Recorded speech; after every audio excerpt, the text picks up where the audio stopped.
Good morning. My name is John Rhodarmer, and I am the principal and CEO here at the Floyd County Schools College and Career Academy. And we are here with you today from the FAME Project Room, and we're excited to have with us a special guest, Mr. Kurt Stuenkel from Atrium Health Floyd.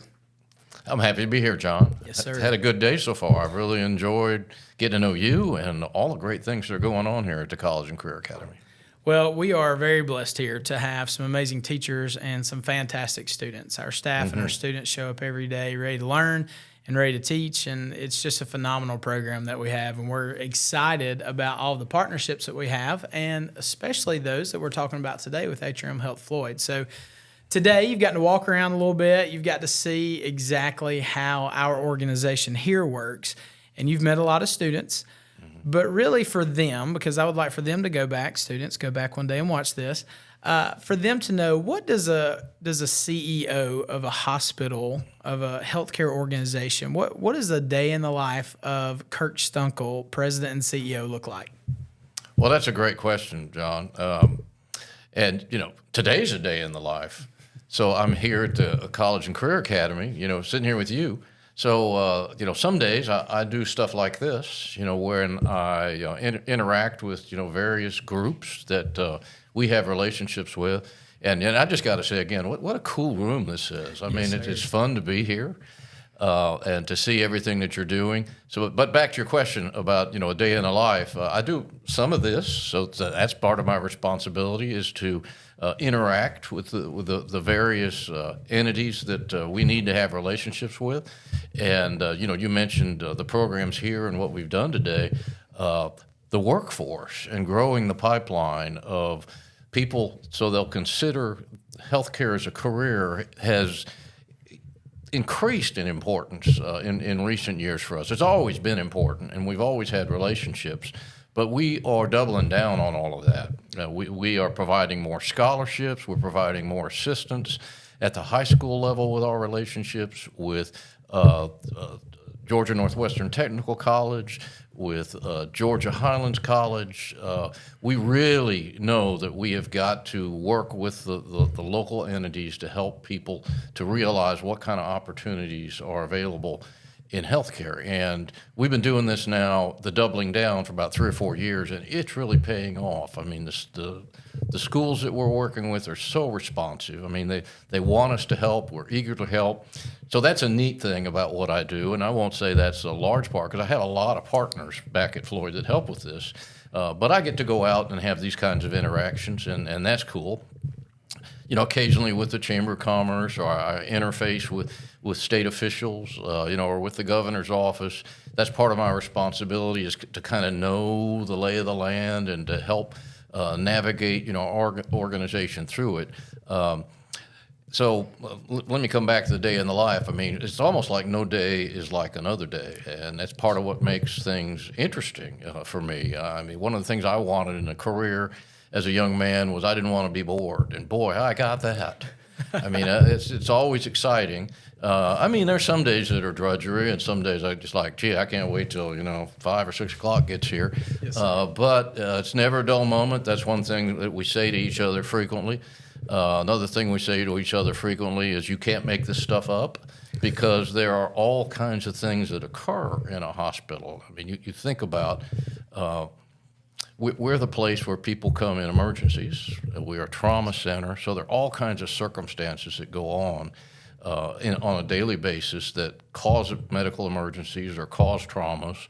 And then people come in with, they bring their social and family situations with them.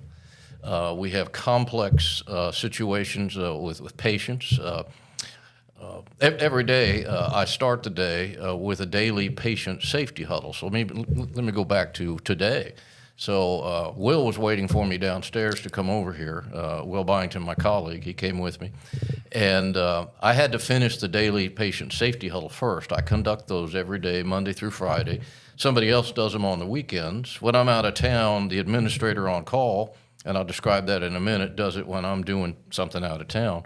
But when I'm in town, I conduct the daily patient safety huddles, and that takes about 15 to 20 minutes every day. And we assemble all of the managers, nursing managers, lab manager, pharmacy manager, imaging manager, all on a Teams call. we used to do these in person, but one of the things that we learned was this new technology that evolved out of the pandemic. We were able to have Teams meetings. That's one of the great things that happened out of the pandemic is Teams meetings can make us very efficient. So we have this via Teams meeting. There's generally about 100 people on the call. And so we get reports out of what happened in the last 24 hours. Did we have any medication errors? Did we have any falls? Did we have any med fluid errors? Did we have any security events? And we review those to see if there's something to learn or if we needed some follow-up. We talk about any issues of the day, any changes in policies and procedures. Do we have a significant software upgrade that we've got to be aware of that's going to happen overnight or during the day? Just all of the things that everybody needs to know. Okay, now we're done, let's go to work. And then we do that the next day at 8 in the morning. And so that sort of sets our pace, and it also sets the tone that we are all about safety. We're all about doing things right. We're all about continuous quality improvement. And are we perfect? No, but we sure as heck strive to be. And when we find out an issue, we set about fixing it. And so that's one of my responsibilities too, is to set the tone of the organization, that we are going to be continually improving and keeping our eye on the ball. Another responsibility I have is just keeping us in rhythm. And part of our rhythm as a healthcare organization, as a hospital, I mean, we're the largest employer. We got, now that the Harvard Clinic has joined us, we got 5,300 employees.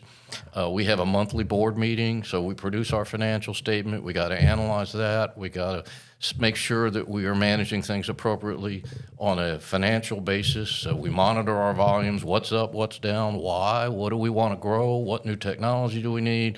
So we got all of these things we got to manage all the time, which makes it a lot of fun. Yes, so I hope that somewhat answers your question. We have a lot of fun doing this. There's a lot of things going on in the healthcare world, probably a lot outside of just what happens with healthcare. But I want to circle back to something that I heard you say to our students earlier. So you were asking them when you were walking into the classrooms, how many of you are planning on working in healthcare one day? And the majority of our students, probably all of them, raised their hand depending on where we were in the building. But then you asked them something about, did you get into healthcare? Or are you thinking about a career in healthcare because you really want to help care for people?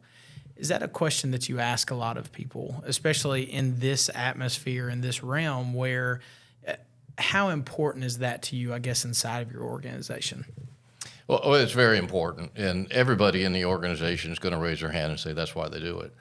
But I like to ask that question, John, of students, because it helps them really connect, and it helps them to understand that, well, this calling they have inside, I can pursue that in this organization. This organization is oriented to that, and all the people are oriented to that. And that's what I try to connect them with when I ask that question, because it's absolutely true.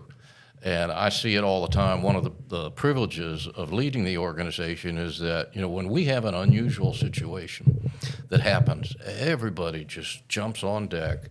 How can we solve it? The COVID pandemic was incredible. I mean, it was tragic. I mean, the first waves of that, people died. Yes, I mean, that was the most serious portion of the COVID virus, and then it seemed to lessen somewhat, where now, I mean, people get sick, but you don't hear about as many mortalities now. But if you remember early on, there were a lot of mortalities. Yes, sir. And there was not real clear direction. Our team was amazing. And it was a rare privilege for me to lead them and to help us navigate, through these uncharted and unknown waters. I mean, there was one time we had almost a 12-hour-a-day command center where we would gather together, and we were figuring out, what do we do, because we don't have enough PPE, that's patient protective equipment. We didn't have enough masks and gowns and gloves. You may remember we were all worried as a nation, are we going to have enough ventilators, because a lot of the patients were having trouble breathing, and so we were worrying about that. We're trying to figure all this out.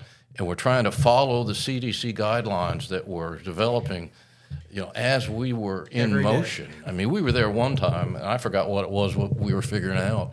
But we said, okay, that's what we're going to do. And then our infection control head, she said, wait a minute, I just saw an announcement come across. CDC's changed on that. So we said, okay, read it to us. Let's see what it says. So we had to change course. So we had that kind of stuff going on, and it's just amazing. And at a smaller scale, I mean, we had Donald Trump come to town this spring. He came to the forum, which is right across the river. Secret Service Department contacts us because we're the trauma center, and so they've got to plan in advance in case something were to happen. And a month later, there was an assassination attempt on that. We take those things seriously. And we had a week to get all that planned out as to how we would respond. And this, we never closed, so we got to keep our operations going. So how do we handle traffic? How do we handle all of the things that we're supposed to handle? We had to do that 2 weeks ago with J.D. Vance's visit. Yes, we had to get prepared for that. Everybody just jumps on board. How do we solve this? How do we work together? Okay, you do this. Hey, what about so-and-so and so-and-so? And we figure it out. And that's a really fun thing about working in a hospital is how people just, the teamwork is amazing. And I think, so we also spoke earlier about your Alabama fan, so Roll Tide. Roll Tide, okay. Yeah. So a lot of what I've heard you say reflects back to, it's not always the end in sight.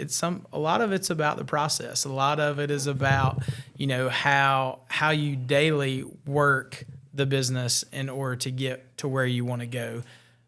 But then when you get to where you want to go, we always want to try to do a little bit better than that too. So there's always room for improvement. So in leading an organization where you have 5,300 employees, how do you keep everybody going in that one direction? Well, I like your reference to Alabama and the process. I mean, it's absolutely true. I mean, what made Nick Saban successful was the process. I mean, and he emphasized that. And okay, we just won the national championship. Let's get started on the next one. And we approach things at Floyd in much the same way. We've got a department that we established. Gosh, it's about 20 years ago now. It's our Lean Six Sigma department. Sure. And we have 4 full-time people in there, and they help us to drive our organization towards continuous improvement. And we adopted a methodology now that we're using in a couple other hospitals in our company. I'm trying to get more people to understand how this can be beneficial, where we focus on 2 changes per manager per month. And we have adopted the GE 120-day workout methodology. Actually, the GE methodology was 100 days. We do it in 120 days because we meet the last Wednesday every month. We have it kickoff, 30-day check-in, 60-day check-in, 90-day check-in, 120-day wrap-up, and then we kick off the next one. And 2 changes per manager per month. Find something to analyze, and it can be little, it can be big, but give us 2 changes every month. Something that you've looked at. And the smart managers caught it real fast, and that is, I got to ask all the people that are doing the work, what can we improve? And we have cataloged, literally, they got to turn in the changes, thousands, tens of thousands of changes in our 20 years of doing this. And we measure the changes, and we also say, okay, you tried something, or you're not sure it's right, do a rapid cycle test, and if it doesn't work, that counts. You tried, that's a change. And we have cataloged, as I said, tens of thousands of changes and over $200 million in documented improvements because we take those changes and our accounting department measures them and puts them in next year's budget. And so that's our process for driving continuous improvement in our organization. And another one of our goals, in addition to 2 changes per manager per month, and everybody does that, and I know sometimes they get tired of it. Gotta find 2 more changes. We'll go back to where the work is done. You know what the Japanese call go to the gemba. Go back to where the work is done and ask people what can be improved. People find opportunities. Quality is the goal. Quality is the goal, and financial performance is the result. So that's what we say. That's what we believe. And it works for us because we not only meet our budget every year, we exceed our budget every year. It's because everybody is working towards that. So we got the blockers blocking, the tacklers tackling, the linebackers back there doing their job, the safeties, the quarterbacks. Everybody is moving the ball forward for us. Perfect. That is awesome. Is there anything else, Ms. Twyman, that is specific that you would say the If we could just get Kurt to say what Atrium Health is, Atrium Health Floyd in our community, just what, just an Okay. not the mission statement, just a little overview, and then I think we'll be done. Thank you. So we had on here trauma designation ER level 2. Do we want to say those words specifically in anything, or? I think with the preparation for the dignitaries, I think that covered it, because he Okay. did mention. Yeah, I think covering why Right. we're Atrium is a good thing to do. Right. Perfect. So, if somebody is new to Rome and Floyd County, and you drive around our community, we have a lot of healthcare organizations locally, physical therapists, other competitors, things like that. But you're going to see a lot of Atrium Health Floyd around. I know y'all are big involved. You mentioned the chamber earlier. We appreciate Ms. Power Smith and everything that she does in our partnership here. But as you go around our town, Atrium is involved in a lot of everything. So if somebody were to move in and they said, so we see a lot of Atrium, what is Atrium? How would you respond to that? Well, thank you for asking, John. And if you ask old timers, they'll go, well, it used to be Floyd Medical Center, so now you're Atrium Health. What's that all about? I mean, we've tried to explain it, and I hope people are beginning to understand it. And we joined a larger healthcare system is the short answer. And the reason we joined a larger healthcare system is because healthcare is changing so dadgum rapidly. I took our board now, I guess it's 5 or 6 years ago, through a journey. And the journey was, what's the future look like? And with healthcare changing like it is, and we deal with, for example, Aetna, United, Blue Cross, we're talking $200, $300 billion companies that we negotiate all the time, and we're a local community hospital. And so as a local community hospital, if one of those payers decides they're not going to renew our contract, what do? And what happens if other kind of shocks happen in our marketplace at the same time? We're on our own trying to grow our community, but we're dealing in a larger environment that's unpredictable. And so our board went through this journey, and through the journey and our conversations, we decided we want to join Atrium Health out of Charlotte, North Carolina. And as we joined them, and we finalized our deal in July of 2021. So now we are past our 3rd year anniversary, going on our 4th, so about 3.5 years. Atrium Health joined with another system in Illinois and Wisconsin, and that parent company is called Advocate now. But we've kept the trade name Atrium Health in the Southeast. Again, being bigger for a not-for-profit healthcare system is a good thing. It helps us negotiate better, helps us negotiate for our supply chain. It's going to position us better to negotiate, as I mentioned, with the big players like the Aetnas and Uniteds and the Blue Crosses of the world. It also brings us more expertise. And I can just pick up the phone and soak on our chief physician officer or chief medical officer, and we can get experts in cardiology, in internal medicine, in orthopedics to give us their thoughts as they manage that product line over 68 hospitals. And it's amazing to have that kind of expertise at your fingertips. And we've implemented some really neat stuff that we probably wouldn't have done if we hadn't joined at Atrium Health. One of the things we implemented was an electronic ICU. At night, our pulmonologists, Harbin Clinic pulmonologists, would go home and they go to bed. And if an emergency happened, they'd get awakened. Somebody would be on call, and they'd be called in. And so now what we have through Atrium Health is we're electronically connected to where the monitors are also monitored in a big room in Charlotte, North Carolina, with critical care nurses, respiratory therapists, and intensivist physicians who are watching every one of our patients.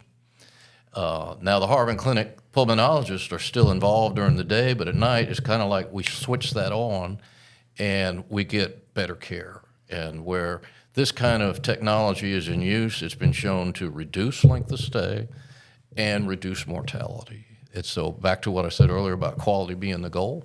Yes, sir. And it's very real, and that's a use of technology. And we get access to that kind of technology by being a part of Atrium Health. And another neat thing that's happened out of this, Atrium Health wanted us to join them because as we started looking around, they said, we want Floyd. And as they said that to us, they also said, we've got confidence in how you guys have been running your business, and we're going to let you keep the money you've accumulated and put it into a new foundation. That was my proposal. Let's put it into a new foundation. And we now have a $200 million foundation that is going to be dedicated to addressing disparities of care in our region. So we're going to be looking for areas and things that we need to do, be they access to care, training of the workforce, cardiovascular diseases, housing, food insecurity, so that we can lift people up in our region. So this foundation is going to sit alongside of us as we continue to do the good work we've done, taking care of everybody that ever shows up for all, regardless of ability to pay. Now we got this foundation sitting alongside of us. It's just been a wonderful thing, and that's in sum is why we are now proudly Atrium Health Floyd. Yes, sir. Thank you. Wrap it up. Okay. So, Mr. Stuenkel, just appreciate you coming by and spending some time with us today. We appreciate everybody behind the scenes, Ms. Ussery, who we got to meet earlier, Mr. Williams, who is the famed teacher here at Floyd County Schools College and Career Academy, and the amazing work that he's doing with our students to teach them how to run these things. So, student-led, student-driven project that we have here. But we appreciate your time. We appreciate our partnership with Atrium Health Floyd, and not just here at the CCA, but also across our system. And everything that y'all do for us, we're grateful, and hopefully we're holding up our end of that partnership and providing a quality workforce for you all as well. Well, you absolutely are, and we appreciate you and what you do, and thank you for your time today. You dedicated your morning so I could have this experience, so it's a pleasure to be here. Yes, sir. Thank you.